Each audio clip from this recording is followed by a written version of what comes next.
बिहार के एक छोटे से गांव में रामू किसान रहता था। उम्र लगभग 50 के करीब, चेहरा धूप में झुलसा हुआ और हाथों पर मेहनत की गहरी लकीरें। उसके पास बस आधा एकड़ जमीन थी, इतनी सी कि पूरे साल का गुजारा मुश्किल से ही हो पाए। रामू जानता था कि ये जमीन केवल मिट्टी नहीं, उसके परिवार की सांस है। संघर्ष की सुबह।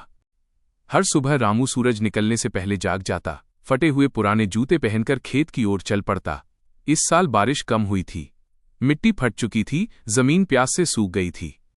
हर दिन उसके दिल में एक नया डर बैठ जाता। रामू हल्के से आकाश की ओर देखता। हे भगवान, बस थोड़ी सी बारिश भेज दो। इस बार फसल न हुई तो बच्चे क्या खाएंगे। लेकिन बादल उसके गांव तक आते आते गायब हो जाते। घर की हालत। रामू की पत्नी सरस्वती दिन भर मिट्टी का चूल्हा संभालती, कभी दाल पतली करती, कभी रोटियां कम बनाती। वो अपने आंसुओं को छिपाकर झूठी मुस्कान से घर का माहौल हल्का रखती थी। बच्चे सीमा और गोपाल कभी दूध, कभी टॉफी, कभी नया बैग मांगते, पर माँ बाप की आंखों में परेशानी देखकर चुप हो जाते। एक दिन सीमा ने स्कूल से आते हुए धीमे से पूछा, बाबा, मेरी ड्रेस फट गई है, नई मिल जाएगी क्या?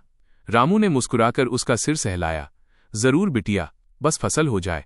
पर अंदर से वो टूट गया। उसे खुद नहीं पता था इस बार फसल होगी भी या नहीं। उस रात वो देर तक खेत की मेड़ पर बैठा रहा, बस किसी चमत्कार का इंतजार करता रहा। उम्मीद की आखिरी लकीर। एक रात तेज हवा चली। रामू बाहर आया तो आसमान में कुछ बादल दिखाई दिए। उसके चेहरे पर पहली बार मुस्कान आई।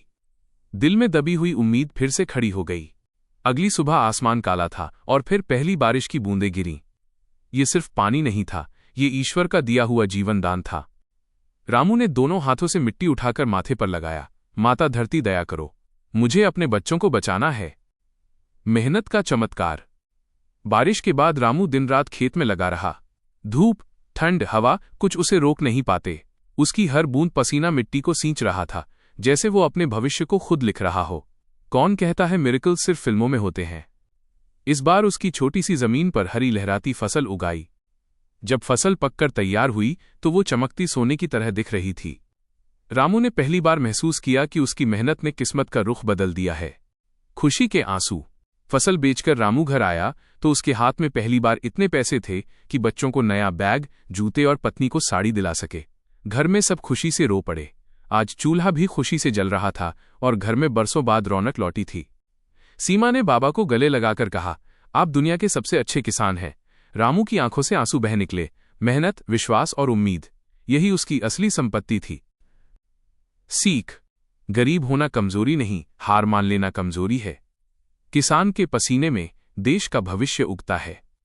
उम्मीद की छोटी सी चिंगारी भी जीवन बदल सकती है।